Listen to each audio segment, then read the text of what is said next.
Hi there. I'm not Daniel Davis. Danny's on a well deserved vacation, and he asked if I would come over and help out and maybe host a couple of the shows for him this week just to keep the audience informed. My name is Larry Johnson. I blog at sonar21.com. And if you haven't met me before, I'm a has been, former CIA, former State Department counterterrorism, former consultant to U.S. military special operations. Uh, I've People can say I couldn't hold a job. What I want to talk about today is this new battle of the Bulge that is raging in the Kursk area of Russia. Now, I am grossly exaggerating, but I'm reflecting what the media is saying because they are portraying this as if it is a massive Ukrainian invasion of Russia and one that's succeeding, one that's pushing Russia back on its heels. And again, if your only source is the mainstream media, you're going to be deceived because what's going on, it looks like, is a incursion of about 2,000, maybe 3,000 Ukrainians total. Maybe they even got it up to, two brigade size, two fully staffed brigades. So, total of 4,000 troops. But this is not the Battle of the Bulge. This is not a surprising invasion that the Russians are on their heels and unable to push back on.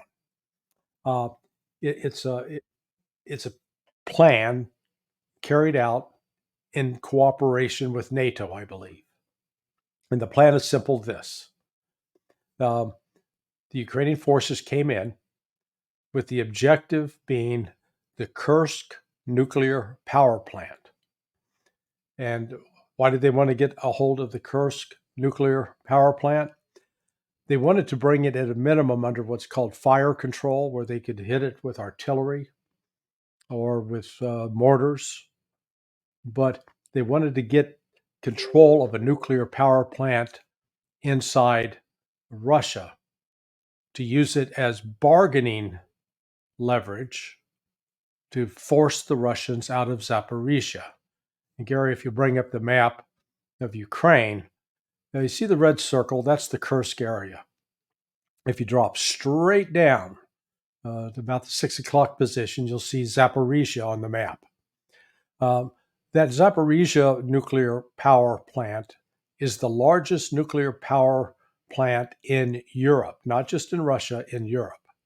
It's huge. And the Russians took control of that in February of 2022, within a day or two of launching their special military operation. They took and seized control of that power plant. Apparently, this latest brain dead military plan by the Ukrainians with their NATO allies was to get a hold of Kursk and then tell the Russians, "Oh, we'll trade you. We'll give you back Kursk if you give up Zaporizhia." But let's start with listening to how the United States portrayed this, quote, incursion into Kursk. Play Sing, please, Gary. Ukraine is going to do everything it can to continue to take back its sovereign territory, and that's what we're seeing they're doing in this what you're referring to in this Kursk oblast. We're going to continue to support Ukraine with the capabilities and the systems that they need. We don't feel like this is escalatory in any way. Ukraine is doing what it needs to do to be successful on the battlefield. Now, these people can't get their story straight.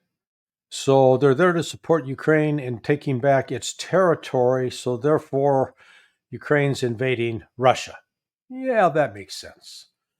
Look, this war in the Donbass, which started in 2014 after a US British backed coup in Kiev, where the elected president was overthrown and a leader more amenable to Western interests was put in place. The attack started on civilians. And let's emphasize, this has not been a war where army is pitted against army. This is a war in which the Ukrainian military, for the last 10 years, has been routinely attacking civilians, civilian targets. They're not going after the military targets by and large. It is primarily going after civilians. And once again, they're targeting civilians in this incursion into Kursk. Some have likened this, as I said at the outset, to the Battle of the Bulge. And if you recall, the Battle of the Bulge was a last-ditch desperation move by Adolf Hitler, hoping to defeat the Allied invasion, to push them into a situation where they would be amenable to negotiating with him. Because the real enemy that he was facing, as far as Hitler was concerned, was the Soviets. And that's where most of the fighting and most of the casualties were taking place on the Eastern Front, not on the Western Front. Well, here we have Volodymyr Zelensky. Zelensky is now faced, in a sense, like Adolf Hitler was in December of 1944, going into January and February, that he was losing. And in fact, there was no way to recover. The loss was inevitable. But instead of accepting the inevitability, was lashing out. So Gary, let's play the clip of Zelensky's latest comments. We leave no part of the front unattended. Every direction, every point of combat engagement. The Sumy region, the Kharkiv region, all directions in the Donetsk region, especially the toughest ones, Pokrovsk, Toretsk, Kramatorsk, and the south of our state. Everywhere, there is something to thank the Ukrainian warriors for. Commander-in-Chief Syrskyi has already reported several times on the frontline situation and on our actions to push the war out into the aggressor's territory. Ukraine is proving that it really knows how to restore justice and guarantees exactly the kind of pressure that is needed, pressure on the aggressor. Here we see delusion on full display.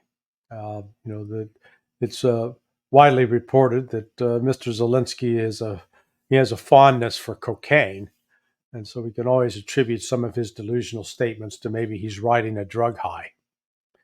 But the facts are quite different from what he presented. The Russians, for the last 3 months, have been making steady progress, moving from east to west in the Donbass, steadily taking village and city after village and city. And they've not been stopped. The Ukrainians are retreating upwards of 2 to 5 kilometers a day across the front. So they're in an unsustainable position. And yet Zelensky's pretending that they're doing well and the warriors are holding out. Understand the size of the force that was inserted into Kursk. It is a very small force if your goal is to take control of a territory and maintain control of it. This is not done with 2,000, 4,000, even if they had 10,000, that would not be adequate to do it. And people that are watching, I call the armchair warriors, watching what's taking place, that don't understand the logistics that are involved in as a army unit is moving forward, particularly a mechanized one.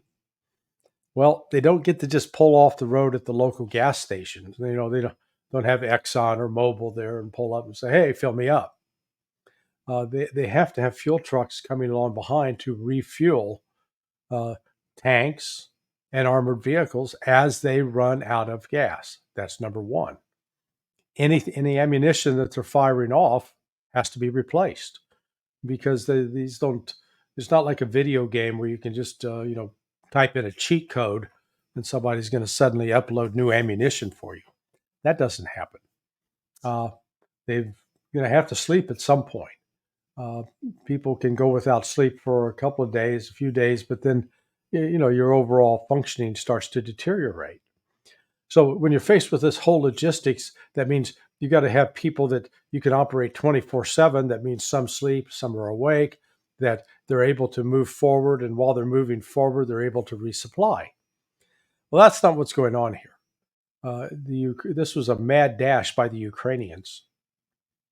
It's almost like the crazed gambler at a casino in Las Vegas taking in all of their money to put it upon one number on a roulette table and said, "Yeah, we're going to go with the red 7." It is a desperate gamble because what has happened is instead of the Russians crumbling and running away, the Russians have moved very decisively and quickly to reinforce the positions and to destroy much of the armored vehicles and tanks that were the Ukrainians sent across. The initial reports are after 3 days, well over 1,500 KIA killed in action on the Ukrainian side. And this is out of the estimated force initially was 2,000, but let's make it 3,000. You're talking 50% of the losses just by killed in action. That doesn't account for wounded, which is a whole nother problem. There is no other force in reserve that Ukraine can call upon to ride to the rescue to save these people. They're going to be, chewed up, chopped down, killed, destroyed, or captured, unless they figure a way to retreat and to run away. But let's come back to what the broader strategy was. The strategy appears to have been to try to get some control of the Kursk nuclear power plant in order to force the Russians to negotiate on the Zaporizhia power plant. And you can see it there on your screen now with the cooling tower, the conical object to the left side.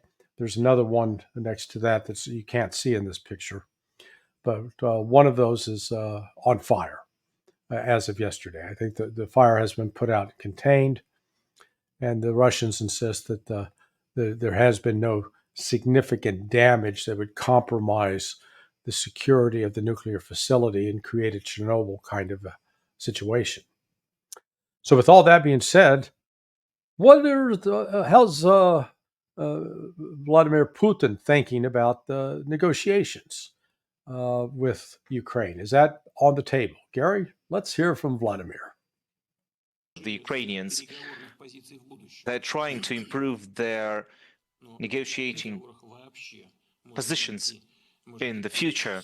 But what negotiations could we even talk about with people who are attacking civilian infrastructure, or trying to create threats for nuclear industry facilities?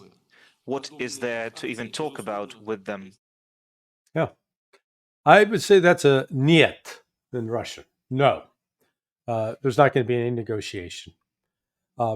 These kinds of attacks by Ukraine are self-defeating. They are counterproductive. And the only good news from a humanitarian standpoint is I think it's going to hasten the end of this conflict so that Ukrainians will stop dying in such horrific numbers on a daily basis. This is what Ukraine did is lashing out like a blind drunk, trying to throw punches and not necessarily being able to hit anything. Or if they do make contact, it's more luck than skill. It's not to say that there are not some brave people and good fighters on the Ukrainian side. There are. But what we're talking about is a deficit of leadership. And when it comes to effective military campaigns, leadership is critical. And that is the problem that Ukraine is facing right now, that inadequacy of leaders, particularly Volodymyr Zelensky, a comic turned politician who has zero experience beyond, I guess, if he played some video games, Doom or something. But he has zero experience on the military front. And he's taking advice, unfortunately, from a lot of Western military officials whose track record in terms of being victorious over a peer is zero. The U.S. has no experience fighting this kind of war, none. And nobody in NATO does. The people who fought this kind of war without, when I talk to this kind of war, a peer-to-peer conflict, where each side has artillery, each side has some air power, each side has some air defense, where you're going up against someone who's basically your size and your capability. The last time we really saw that was World War II. And that generation's dead. They're long gone, especially the leaders. So what you have right now are NATO officers with zero experience in handling this. What's likely to happen out of this? I think this may end up being a blessing in disguise for the Russians, because it provides cover for action. Given we live in an era where the robust nature of intelligence, surveillance, reconnaissance, ISR, has made it virtually impossible for any army to form and move from one point to another without being discovered. And if you're looking to put enough troops up on the northern border from Russia going into Ukraine to be positioned to make a move on, say, Kiev, well, that move would be visible. The West would see it, and then they could make preparations. One of the nice things about this is that Russia can now marshal a lot of force into that area, all under the guise of beating back a Ukrainian offensive. But the reality with this Ukrainian offensive is that it has been an irritant to the Russians. It has not accomplished its objective. In fact, it has turned the objective upside down, making it less likely that Russia will seek a negotiated settlement. I believe Russia's intent is to seek a military solution, a forced surrender of Ukraine, and in a way, it'll be also a de facto surrender of NATO, of the West. That's my assessment on what's happening in Kursk. I appreciate Danny giving me the opportunity to sit in his stead. He'll be back next week, and look forward to welcoming him back with his always excellent commentary. I'm Larry Johnson. Thank you for listening.